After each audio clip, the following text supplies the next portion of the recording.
What's up, guys? Today we're doing Operator Guide on how to play as Cade in Rainbow Six Siege X, and talking all about Cade, how to use your Electroclaws, and how to rank up and win more matches while playing as Cade, one of my main operators. First, let's get to the loadout. You have the AUG A3 and the TCSG. The AUG isn't a bad gun, but it lost its like 1.5 scope. It's not bad, but like it serves no real util use. So a lot of times you are going to see Cade players playing with the TCSG because it basically performs like a DMR. So a couple ways you want to run this. You can run suppressor or no suppressor. To me, it's kind of like putting slippers on an elephant. I mean, he's really loud. Putting suppressor on doesn't really make it less loud, but it does make the gun a lot longer. So if you're playing tucked in a corner or something, your gun could stick out. So keep that in mind. Most of the time I will rock unsuppressed because I want that, you know, not sticking out when I'm like on an angle or something. So I'll play it unsuppressed, but you know, do what you want. Don't recommend using a laser on it because you are going to be ADS for a while. And then you have the option between the revolver and 44 mag. There's no reason not to use a revolver. I mean, revolvers in Siege are definitely tough to use, but this gives you two-shot potential on literally anybody you run into. And you know, when paired with this gun, I mean, you're already doing a lot of damage. Sometimes all you need is a single shot on them. So I definitely recommend this, and it'll give you that like line of sight potential, especially if you're using the AUG, that you can like make kill holes and stuff still. Shotgun is definitely going to be your go-to. And then you have the options between Barb, observation blockers, and nitro. Cade being an operator that's going to be on site, and my guns being a little bit more like single shotty, I definitely rely on the nitro a little bit more when dealing with like shields and potentially a free kill through the floor. Definitely want to bring that nitro here. So now let's talk about Cade's Electroclaws. So basically, you throw it on a wall, they'll be electrified, destroying any enemy util that's going to be on the wall, making it so they can't open the wall until they deal with the claw, which can be EMP'd, shot, or you know, if they throw a grenade through the window, can be exploded. So a couple tricky ways that you can use a claw. You can do things like this, which make it a little bit harder to see from underneath. Reinforce both ways. So like a lot of times people will open up the floor and try to shoot it from underneath. But like doing like something like that can help. Placing it like, you know, just trying to like hide it as much as possible. Most of the time I don't even bother with that. I'll just like throw it from here. Maybe keep a claw in my pocket. You can see the arc. I'll throw it on the wall from all the way back here, keeping that wall closed. If they EMP it, I'll throw another one in a different spot to try to trick the wall. You can do this on hatches as well, because Cade, that's what makes Cade really goddamn good, is you can actually electrify hatches. So now we're on Clubhouse. We're gonna go through a couple maps to show you this general Cade locations on where to put your claws. So you reinforce that hatch, and I'll put my claw like so, because it'll be hard for them to open up that wall. It will get the hatch there. And then here's another spot I like to use on club. So look at the line 1, line 2. You put the line like right here, like on the line. The reason why it'll touch the hatch. You can hop up here. If they try to EMP it, you can actually pick it up and trick the hatch. EMP, you see an EMP go to the floor, you can pick it up, place it down, and try to trick the hatch. Making Cade a really good operator for this map. All right, now we're on Consulate. So just pretend we reinforce this hatch. I like to open up this floor if possible, if they do have a thermite on board. So a thermite can place a charge like on this wall, and it'll still get the hatch open. The reason why I'll do this, so they can't do that. So they have to open up the hatch, so I can come underneath and just throw a Cade right in the middle of the hatch, so they can't actually open the hatch. Now, if I'm just trying to trick the wall, you can see here, verticality. They have verticality all over this area. So you can try to be trickier and just try to keep the K-Claw in a spot that is going to be hard for them to really see. So a spot like that, we'll trick the left side of the wall. And then here is a little bit harder because you can't really hide it ultra well. So what I would do is probably just like something like this. But you need to be careful with it being next to a drone hole so explosives don't get it. So we'll probably put it like that instead. That one gets both walls. That one gets the left wall. So walls, you know, good to go. If they open up the top, they will be able to see that claw. So you do need to be careful that people are going to try everything in their power to shoot your claws off. thing to remember about Cade is that there's no sure-proof fire way of completely stopping the wall. If the entire enemy team really wants to destroy, you know, get the wall open and has a bunch of utility for it, like here on Kafe, I'll place one on the wall like that. They won't be able to work vert on it, but if they, you know, EMP, it'll get EMP'd. If they go above and use explosives, they'll be able to get it. But it forces the attackers to have to waste their time in figuring out how to open this versus just slapping a hard breach on and just dealing with it. And a lot of the time, most people won't even get your wall open. They'll see that like, oh, there's a claw on it. Probably not gonna be able to open it. So we'll go around and then just funnel a door or something. Now I'm gonna teach you guys do what I like to call K juggling. Put some holes in the wall so audio goes through the wall easier. And then I'll just leave a claw on the wall like so. One that I can pick up pretty easily. Through the wall, okay, on the wall like so. If they bring EMPs, you can usually see the EMPs on the floor, like through the floor, like it'll have like a little blue light, and you're gonna want to throw your claw away from your other claw, because if they bring impacts, well, if they miss their impact, then you'll be able to get the wall like that. Because the impact will only have a small little radius. If your claws are like this, EMP impacting is going to be extremely difficult when you're picking them up, moving them around, so they can't really find the wall, find the claw on the wall. And honestly, without Thatcher or like really abusing the throwing util through the drone hole, it is going to be extremely hard for an attacker to actually get these claws off the wall. So you pair Kate up with like a mute here, put a mute on the drone hole, a castle on this door, and you can just trick this wall free and clear. If they bring a Maverick, then obviously you want to get out of dodge. But if they don't bring Maverick, then this wall's probably going to stay closed. All right, now we're on theme park. I'm not going to take you guys through every single map and show you like, oh, you place K-Claw on wall and you're good. No, like there are a lot of different spots where you can use K-Claws, and I think that it serves a purpose on practically any map. You just have to think, do I want to be a more active Cade tricker? Do I want to try to play leaving invincible Cades that are really hard to deal with? Or do I just want to do a one that's pretty easy to take off if they actually try to work for it? Either way, either of those three are solid. So here I'm doing an invincible one where I'm like throw one up there and throw one there. It's not invincible because the Twitch drone and Bravo can still mess with it, and like they can open up vertical and like shoot explosives into the corner. Like I guess Zofia or Ash, now you can't cook grenades. You used to be able to cook grenades and blow that up, but now you can't do that. But yeah, so whenever I find a situation where I can like kind of leave and forget them, I will always do that because I don't have to like be active on my trick, and I can watch the walk-ins and just kind of take cover. If they are EMP in the wall, I can pick it up and try to replace, or I can pick it up and try to like throw a call like that to just really try to get the wall.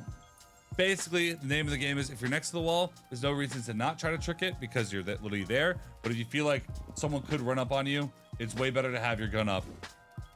All right, now let's get to some Cade gameplay. So here I have the hatch above me, Caded off, holding angles, making kill holes from long range. I was watching the main staircase, waiting for them to peek out, down him in a single shot. Boom. Swinging over to help my teammate. Hibana runs in, always having that nitro ready to go. Get another kill. Now we're on secret staircase here. I push up more because I know the hatch is open now. I do find the zero. I play on top of the hatch and just kind of wait for the next guy to kind of push up. Teammate takes him down. So here, again, Moto, I love playing this position because it's such a good spot to use this shotgun to full effect. Ash peeks over, shooting at somebody, goes down. Simple enough. Holding the staircase, I see him walking down. We unload that thing, taking him down. Another one trying to walk down secret. He goes down too. And last one, sounds like he's on main. And we trade. Simple enough. Going through these clips, I realized how many Cade clutches I have, because Cade in the clutch is honestly super good because this gun puts people down in like a single shot sometimes, especially later in the round when people are already kind of lit. Pretty nice. So here, I shoot him in the chest. He goes down. Hold the angle. Once trophy door. Making sure he can't revive. He's on the trophy door. I know he's there. He tries to walk in. We take him down. Both go down. Here we have a Montaigne who tries the ADS around the corner. He goes down.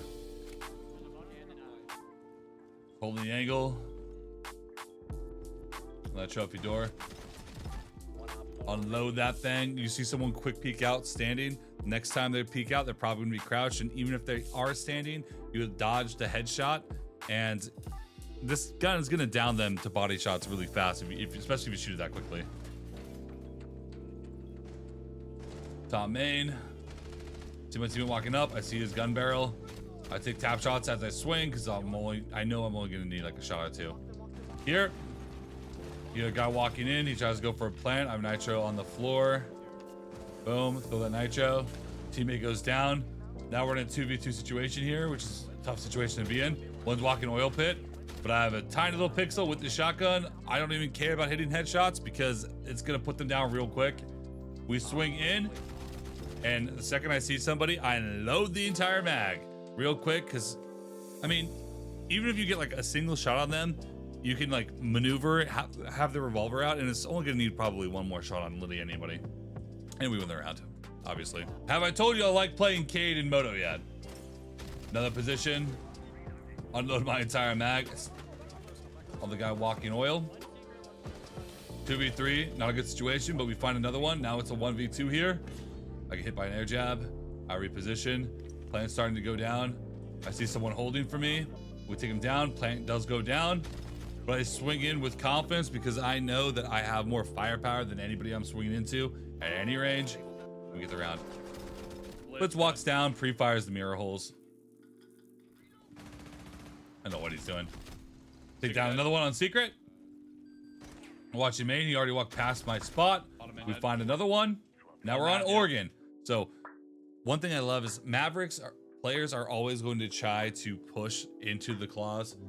As long as you have your ear up and you're listening, you can usually deal with them like this. Dad. We swing in. One thing I love about this gun, being able to do that. Throw a nitro through. Kaboom! We swing up into kitchen now. He droned me, so I know that he's about to swing. So I swing out further. I already got at least a shot on him, so now it's only gonna take one more. Like, look at my crosshair placement. I mean, definitely not a headshot, but he's definitely dying to it. We swing outside because we're crazy like that, and we take down another one.